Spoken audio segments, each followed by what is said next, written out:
Buonasera e ben ritrovati al TG di Teleuropa Network, ma partiamo dai titoli. Necessaria la riforma del sistema sanitario calabrese, critiche al ministro dall'ex direttore generale dell'ASP di Vibo Curia che dice non servono uomini soli al comando. I sindacati puntano l'indice contro la gestione del direttore dell'ufficio scolastico provinciale di Cosenza e ne chiedono la rimozione. Confessa il nipote dell'imprenditore ucciso nel pomeriggio di ieri a Isola Caporizzuto. Il ragazzo di 16 anni è stato arrestato, dissidi familiari, il movente dell'omicidio. Escrementi di topi e gatti nelle pietanze, chiuso ristorante a Pizzo, dopo l'ispezione dei carabinieri maxi multa per il titolare. In scena domani pomeriggio a Rendano di Cosenza il dono del male tratto dalla trilogia su Gioacchino da Fiore. Contro il Brescia capolista i lupi fanno harakiri, davanti ad oltre 10.000 spettatori vanno in vantaggio di 2 reti nel primo tempo e poi si fanno recuperare nella ripresa dove subiscono in zona Cesarini anche la rete del KO. Buonasera e ben ritrovati a questa nuova edizione in diretta del nostro telegiornale. Lo avete visto dai titoli, in apertura parliamo di sanità perché è necessaria la riforma del sistema sanitario calabrese, critiche al ministro dall'ex direttore generale dell'ASP di Vibo Valentia Curia che dice non servono uomini soli al comando. Fuori dal tempo il ministro della salute Giulia Grillo, anacronistica la presa di posizione sulla sanità calabrese. Il giudizio non è nostro ma di chi il settore lo conosce e va in direzione ostinata e contraria rispetto a quanto lo stesso rappresentante del governo ha sostenuto mercoledì scorso in prefettura a Reggio. Rubens Curia, già direttore generale dell'ASP di Vibo Valentia, spiega che i commissari nominati dal ministro sarebbero solo una toppa su un tessuto che ormai marcatamente lacerato se non vi è una profonda riforma della sanità calabrese. Da medico Curia evidenzia il tempo lungo, ben 12 anni trascorsi dall'ultima riforma e che tanto è cambiato. Esempi: si parte dall'incremento delle patologie croniche che impegnano oltre il 70% della spesa sanitaria. Basti pensare che solo per il long term care nel 2016 il Servizio Sanitario Nazionale ha speso oltre 16 miliardi di euro. Dalle nuove tecnologie che hanno consentito di sviluppare l'assistenza da stazione remota, dalla robotica nella chirurgia, dai nuovi vaccini, si potrebbe continuare. Pertanto Curia boccia la proposta del ministro Grillo definendola la solita e vecchia minestra della politica che vuole occupare i posti di potere. La svolta è possibile, la risposta è sì, ma condizionata ad un cambiamento culturale teso a valorizzare la sanità quale fattore di coesione sociale e che abbia come obiettivo una riforma della sanità che valorizzi la medicina distrettuale e consenta agli ospedali, tramite un loro accorpamento, di curare gli acuti e di fare alta specialità. Insomma, sistema e non uomini soli al comando. Sempre sulla sanità, la CGIL chiede al Ministro e al Governo regionale un confronto sulle criticità che riguardano appunto la sanità nel nostro territorio. Dannoso, sottolinea il sindacato, lo scontro fra Governo e Regione. Che ci siano molte cose che non vanno nella sanità calabrese è sotto gli occhi di tutti. Lo sanno bene soprattutto i cittadini che spesso non trovano adeguate risposte alle loro esigenze di cura. Ospedali fatiscenti, liste d'attesa, blocco del turnover, l'elenco è lungo. La sanità da anni è al centro dello scontro tra ufficio del commissario e governo regionale. Da tempo vengono elencate le criticità del sistema, ma le soluzioni, quelle, tardano ad arrivare.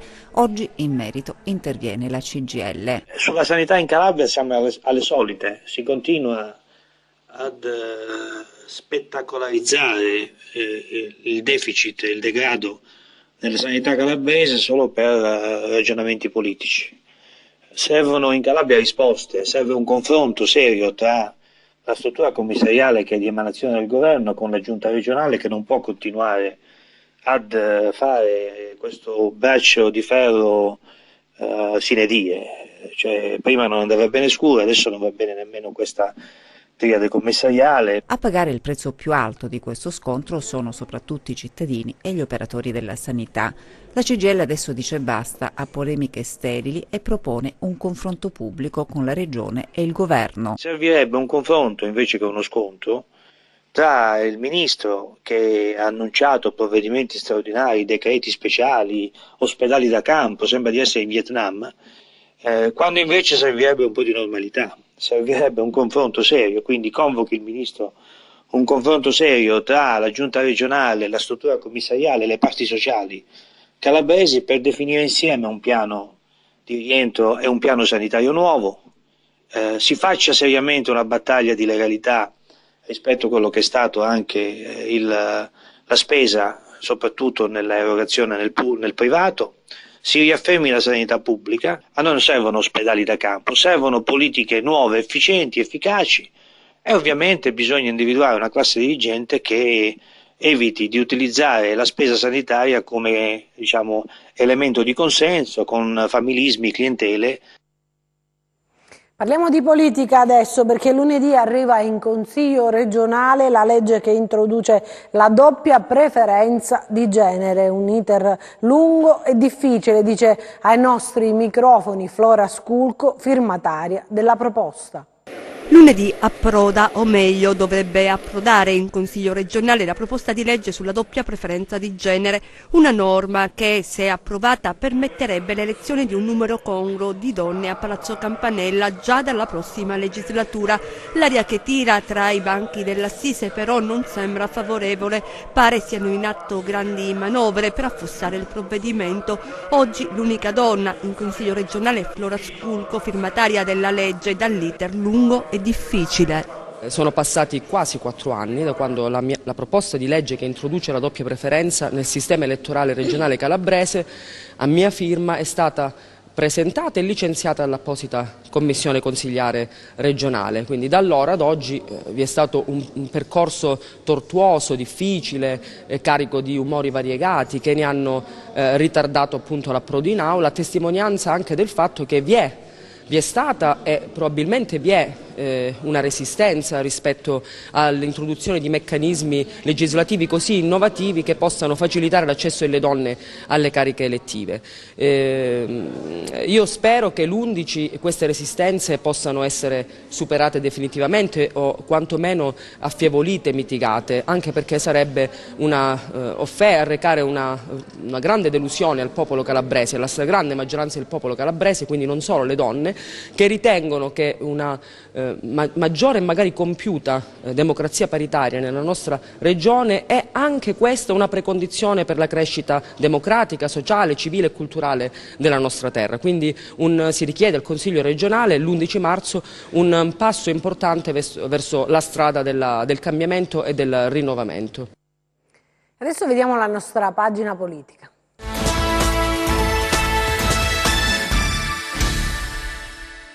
È tempo di sondaggi anche per le elezioni regionali che in Calabria si svolgeranno ormai tra pochi mesi, o a fine anno o al massimo nella primavera del 2020. Attendibili o meno che siano questi sondaggi, sono i primi e da alcuni giorni circolano nella rete e hanno già attirato le attenzioni di tutto il mondo politico, segnalano un dato già apparso sulla scena con le elezioni regionali in Abruzzo prima e in Sardegna poi. Il centrodestra, se resta unito, è la prima coalizione, avendo tutto in mano, riesce cioè a catalizzare l'opinione pubblica. Vedremo ora nell'altra elezione regionale in programma a fine marzo, quella della Basilicata. Se dovesse essere confermata questa tendenza, è inevitabile pensare che anche nelle altre regioni, dove si voterà prima della Calabria, pensiamo al Piemonte, il centrodestra riuscirà a conquistare la poltrona di governatore, scalzando in quel caso un pezzo da 90 del PD, il presidente Sergio Chiamparino. In Calabria ad oggi la fotografia fatta da BD Media, pubblicata da Il Giornale e riproposta dal Fatto di Calabria, è la seguente: centrodestra al 41,9%, Movimento 5 Stelle 32,4% e centrosinistra al 18,5%. Dal sondaggio emerge una certezza, sondaggio elaborato e commissionato dal Il Giornale di Milano, e la certezza è il centrodestra saldamente in vantaggio, 42%, 41,9% per l'esattezza, il Movimento 5 Stelle al 32,4%, il centrosinistra al 18,5%. Naturalmente stiamo parlando di sondaggi che risentono del momento, del clima, ma il dato significativo a mio avviso è un 5 Stelle che tutto sommato tiene 32,4 rispetto a quello che stiamo vedendo nelle altre regioni dove si è votato per davvero, e un centrodestra più forte di quello che può sembrare anche questa volta su scala regionale rispetto al dato nazionale. Quale centrodestra a guida e sotto quale bandiera? Ovviamente questo il sondaggio non lo chiarisce. Da oggi in avanti però accadranno tante cose, sia sulla scena politica nazionale, le elezioni europee su tutto, che su quella calabrese. Vi terremo aggiornati. Ancora per la politica ci spostiamo a Corigliano Rossano, la nuova città si prepara alle prossime amministrative, le prime dopo la fusione. Abbiamo sentito l'ex vice sindaco di Corigliano, Zagarese.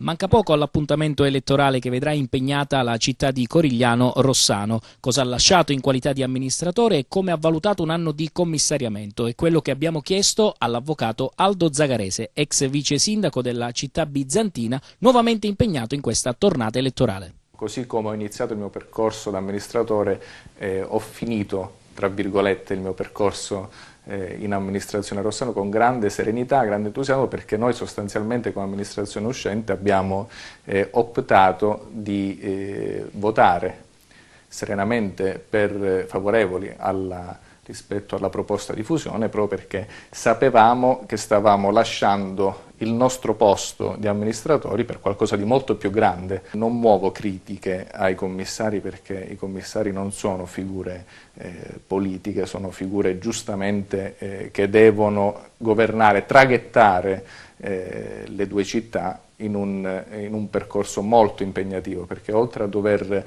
valutare anche l'ipotesi, le varie ipotesi preliminari di fusione, di accorpamento, devono anche gestire il quotidiano. Però ci sono anche macro problematiche come la sanità, anche l'ambiente stesso, piuttosto che l'ipotesi di riapertura del Tribunale, tutti argomenti che mi auguro la prossima amministrazione, quindi sotto il profilo squisitamente politico, possa indirizzare verso nuove e migliori soluzioni. Certamente quest'anno mi impegnerò in prima persona candidandomi a consigliere comunale con un gruppo di amici che mi sostiene e che abbiamo tanti progetti ancora da mettere a disposizione di questa città, di questo territorio, quindi sicuramente saremo e sarò parte attiva nel prossimo appuntamento elettorale.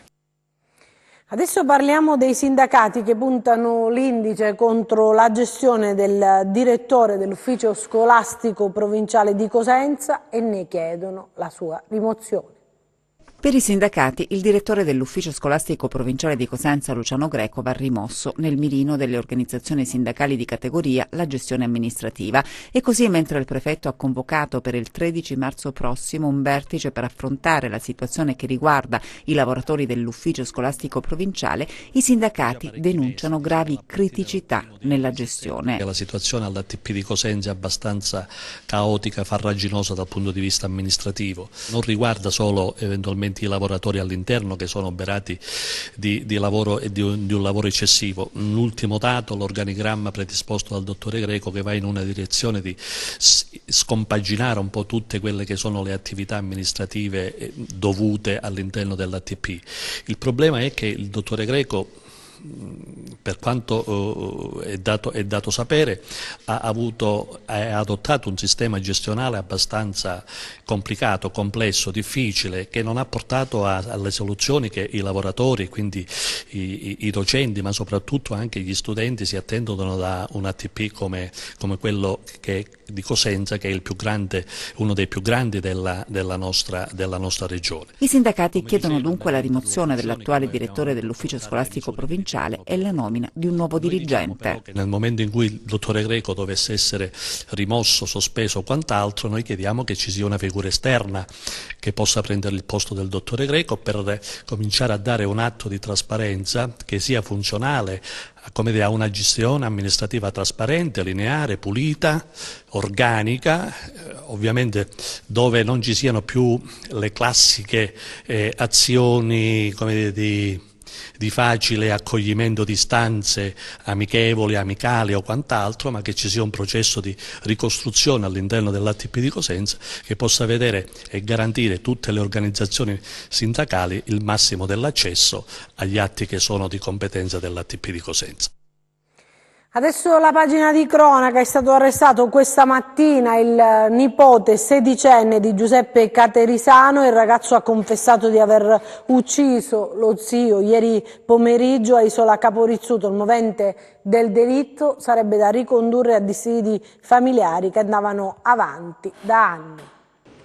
La svolta nelle indagini sull'omicidio caterisano è arrivata questa mattina dall'interrogatorio del nipote sedicenne della vittima, portato nella notte dai carabinieri in caserma, sottoposto all'esame STUB per rilevare eventuali tracce di polvere da sparo e sentito dagli inquirenti che indagano sull'assassino e l'imprenditore. Giuseppe Caterisano è stato ucciso ieri alle 16 davanti a casa sua, in contrada Capobianco di Isola Caporizzuto, non lontano dal lungomare. Il 67enne, arrestato 6 anni fa per possesso di armi e droga, avrebbe aperto la porta al suo assassino, che lo ha freddato con 4 o 5 colpi di pistola. I vicini di casa hanno avvertito gli spari e quando si sono affacciati hanno visto il corpo di Caterisano a terra, riverso in una pozza di sangue. L'uomo, all'arrivo dei soccorsi e delle forze dell'ordine, era già senza vita. Nelle ore successive all'omicidio, gli inquirenti hanno cercato di capire il contesto in cui è maturato il fatto di sangue, non escludendo nessuna ipotesi. Sono state prese in esame, oltre ai precedenti della vittima e del figlio, anche le vicende che vedono coinvolto il fratello, imputato nel processo Stige. Poi la virata decisa delle indagini verso il nipote minorenne, che avrebbe confessato il delitto e fatto ritrovare l'arma con cui è stato ucciso lo zio, una calibro 9 automatica priva di matricola. Alla base dell'omicidio un movente economico familiare, dissidi per dei terreni contesi a quanto pare. Il sostituto procuratore presso la Procura per i minorenni di Catanzaro ha disposto la traduzione del ragazzo presso il centro di prima accoglienza per minorenni di Catanzaro. Ed ora una notizia che arriva da Crotone, dove un incendio sulla cui natura sono in corso delle indagini ha interessato 3 auto articolati adibiti al trasporto di cippato dal porto di Crotone fino alla centrale biomasse di Strongoli. Sul posto sono intervenuti i vigili del fuoco di Crotone e del distaccamento di Cirò Marina, che hanno evitato che uno dei mezzi andasse distrutto dalle fiamme. Ed ora una notizia per il sindacato di polizia SIULP: il potenziamento dell'organico del commissariato di Corigliano Rossano e degli uffici della Polizia di Stato della provincia di Cosenza è un vero e proprio bluff. Il segretario generale provinciale del SIULP, che vediamo proprio nella foto, Luciano Lupo, e i rinforzi per il commissariato di Corigliano Rossano infatti sono quantificabili in sole 3 unità aggiunte il mese scorso, che nemmeno bastano per risolvere il problema del turnover. Per quanto riguarda i futuri arrivi, 8 unità e ben precisare, aggiunge Luciano Lupo, che non riguarderebbero solo il commissariato di Corigliano Rossano ma anche altri uffici della Polizia di Stato dell'intera provincia di Cosenza, questura compresa. Un altro potenziamento annunciato che in realtà non sarebbe sufficiente nemmeno per coprire gli ulteriori vuoti di organico causati dai pensionamenti. Ancora la cronaca con gli escrementi di topi e gatti nelle pietanze. È stato chiuso un ristorante a Pizzo dopo l'ispezione dei carabinieri, maxi multa al titolare. Gli opportuni controlli delle forze dell'ordine attuati in occasione della festa della donna hanno portato ad un blitz che ha destato un certo scalpore per l'entità dell'accaduto. Infatti, la sorpresa è stata tanta quando i carabinieri della stazione di Pizzo, insieme a quelli del Norma, coadiuvati dagli specialisti del NAS, il nucleo antisofisticazione di Catanzaro, e del NIL, nucleo ispettorato del lavoro di Vibo Valentia, hanno eseguito un controllo presso un noto ristorante alle porte di Pizzo, lungo la statale 18, già location di matrimoni e già oggetto di interventi dei carabinieri, in cui era stata organizzata una serata a tema con ospiti anche del mondo dello spettacolo. Il controllo ha portato a riscontrare gravissime irregolarità dal punto di vista igienico-sanitario, fra le quali la presenza di prodotti ittici scaduti e mal conservati, di alimenti ammuffiti utilizzati per la preparazione dei piatti da servire, addirittura escrementi di gatto e di topo accanto ai vassoi predisposti per la serata. Ad aggravare il quadro complessivo, l'aver individuato e sanzionato 10 lavoratori in nero privi di qualunque titolo di assunzione, che in alcuni casi hanno anche cercato di nascondersi al controllo chiudendosi all'interno della cella frigorifera del locale, con i rischi conseguenti. A questo punto il cibo e l'intera area della cella frigorifera sono state poste sotto sequestro, mentre il titolare è stato deferito alla Procura della Repubblica per le gravissime mancanze igienico-sanitarie riscontrate. Allo stesso tempo sono state combinate complessivamente 40.000 euro di sanzioni amministrative relative anche alla presenza di lavoratori in nero. Ovviamente è stato inevitabile procedere anche alla revoca della licenza di somministrazione di alimenti all'attività, per cui è stata annullata la serata, suscitando la rabbia di alcune signore già sul posto per festeggiare la ricorrenza dell'8 marzo, senza considerare che l'intervento dei carabinieri ha consentito di prevenire pericolose conseguenze alla salute, ove mai avessero ingerito gli alimenti avariati o contaminati dalle feci di topo e gatto. Cambiamo ancora argomento. In occasione dell'8 marzo tante le iniziative in Calabria. Ieri pomeriggio a Cosenza la cultura protagonista dell'appuntamento promosso dal coordinamento delle ACLI, poi a Rende il Rotary ha coinvolto istituzioni e bambini. Perché tu sia felice. L'impegno delle donne nella cultura, musica, arte, poesia per un 8 marzo che porti al cambiamento, l'obiettivo dell'iniziativa promossa dal coordinamento ACLI di Cosenza. Bisogna ripartire dalla cultura per poter effettuare quel radicale cambiamento che ci vuole, perché non devono esserci altri casi come Alessandra e Fortunata. Perché quando ci sono questi casi come tanti altri significa che la cultura ha fallito. Non si è insegnata a gestire bene i sentimenti, non si è insegnata a gestire bene il rancore, non si è insegnata a gestire bene il dialogo. Perché questo? Perché manca la cultura. Un pomeriggio animato dalla bellezza che guarda al futuro, che impegna le ACLI a promuovere cultura per il 2019, cultura come prevenzione della violenza. E da Cosenza a Rende, dove il Rotary, in un percorso di formazione, ha coinvolto i bambini e i ragazzi dell'Istituto Comprensivo di Acri. Il progetto nasce dall'impegno che il Rotary Internazionale ha per questa tematica che riguarda le donne, il ruolo delle donne nella società, e che io ho fortemente voluto quando mi sono insediato l'anno scorso al club di Rende da presidente. Per questo abbiamo voluto coinvolgere le scuole. 8 marzo non è una data in cui si festeggia, è una data che segna una tappa in un percorso di evoluzione culturale rispetto alla considerazione della donna nella società. I bambini hanno assolutamente recepito il messaggio, le bambine e i bambini sono pronti a misurarsi sui temi delle pari opportunità, dell'eguaglianza e sono assolutamente pronti a farlo attraverso il gioco, attraverso i loro legami, ma è chiaro che questi temi vanno anche portati come educazione, come trasmissione di saperi e di competenze, quindi i bambini hanno risposto ottimamente. Un progetto in cui testimoni alle istituzioni sono stati esempio per i giovani.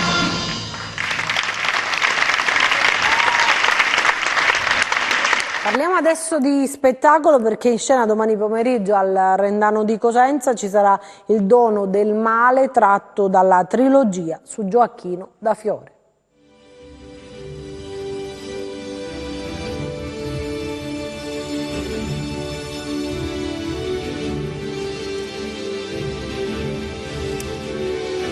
Inizi da noi, con questo gesto, la pace tra i nostri popoli.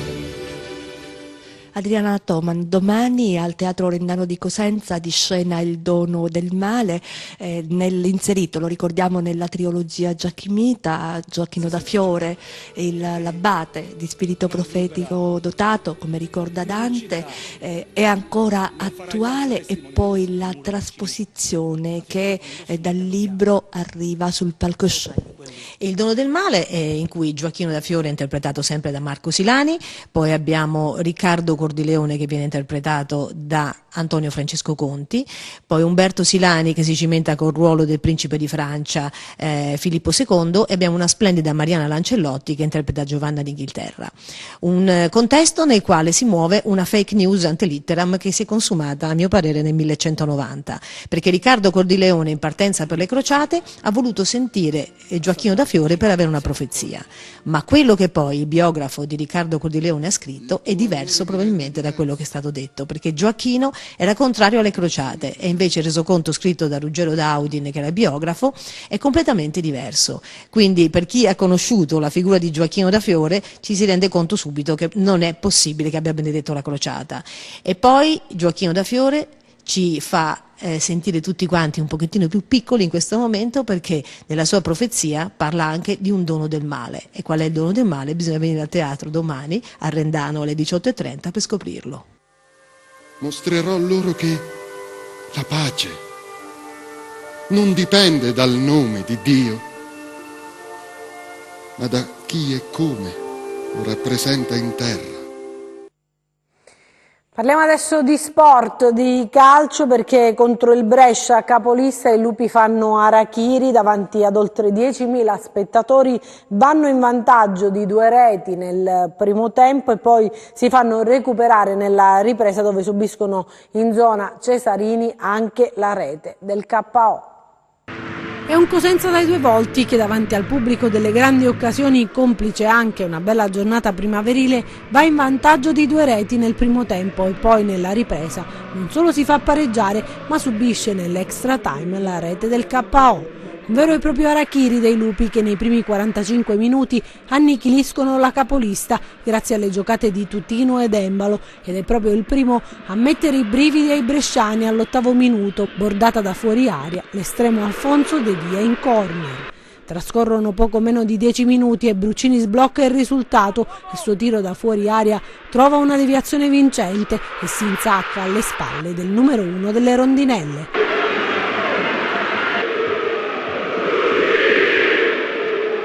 Esplode la gioia del Marulla, che pochi minuti più tardi si stropiccia gli occhi sul raddoppio firmato da Embalo. Sul cross di Legittimo irrompe l'attaccante rossoblù che incorna in rete, segnando un gol preziosissimo. La squadra di Corini incassa il colpo ed è incapace di reagire, e mentre il Cosenza perde Palmiero, costretto ad uscire per un infortunio, gli ospiti provano con Torregrossa ad accorciare le distanze. Il suo pallonetto però si alza di poco sulla traversa. Nella ripresa il Cosenza però sembra davvero un'altra squadra, una sorta di Dr. Jekyll e Mr. Hyde, e dopo aver subito il gol di Spalek in presunta posizione di fuorigioco prova a reagire, ma il fallo subito da Tutino in area e non segnalato dal direttore di gara fa infuriare lo stesso calciatore, che viene ammonito, e il DS Trinchera che viene allontanato dalla panchina. Al 29° il calcio di rigore assegnato al Brescia e trasformato da Donnarumma ristabilisce la parità. Poi, dopo una girandola di cambi, Garritano spreca una ghiotta occasione da pochi passi e nel recupero gli ospiti riprendono coraggio e mettono a segno anche il KO definitivo con Bisoli. Braia, anche lui allontanato per proteste, nel post gara se la prende con i suoi e dice bisognava portare a casa almeno il pari. Ci sono alcuni ragazzi che sono calati, e chi qualcuno grampi, qualcuno ha fatto più fatica che nel primo tempo, perché poi nel primo tempo tutto sommato la partita l'abbiamo gestita bene. Cioè, a me quello che mi fa incazzare è che a 1 minuto e mezzo, 2 dalla fine, non puoi prendere un gol contropiede, fallo, non fallo, non puoi, punto. La partita t'ha girato, hai fatto 2-2, ti porti via il 2-2, non puoi con una superficialità provare a vincere, ma di cosa? Finisce la partita, hai fatto 2-2, ti sei preso il punto e vai avanti, perché poi dopo c'è tutte le conseguenze.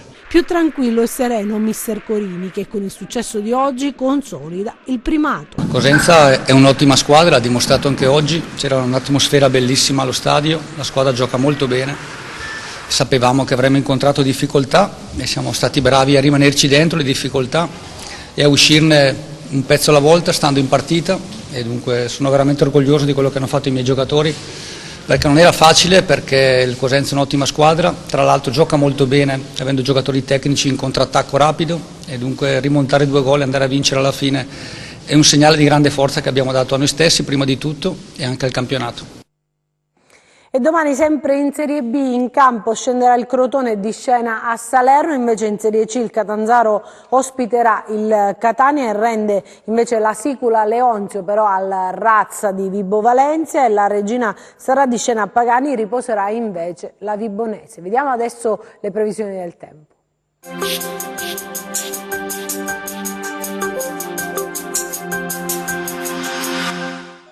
Ancora tempo bello e stabile sulla nostra regione. Assisteremo tuttavia ad un graduale calo delle temperature su valori più consoni per il periodo, grazie all'intervento di correnti occidentali più fresche, specie sui versanti tirrenici. Domani avremo parziali annuvolamenti lungo tutto il litorale tirrenico, sereno con velature sparse sulle aree interne e ioniche. Su quest'ultime zone assisteremo in serata ad un nuovo rialzo termico a causa di venti occidentali di caduta dei rilievi interni. Temperatura stazionaria. Passiamo al comportamento di mari e venti. Domani mari ovunque poco mossi, con venti deboli occidentali sul Tirreno, tra deboli e moderati da Libeccio sullo Ionio. Per essere sempre aggiornati sull'evoluzione delle condizioni meteo, vi rimando oltre al nostro sito web www.meteoincalabria.it anche alla nostra pagina Facebook Meteo in Calabria. Bene, anche per noi è tutto, io mi fermo qui, grazie per averci seguito e vi auguro un buon weekend. Arrivederci.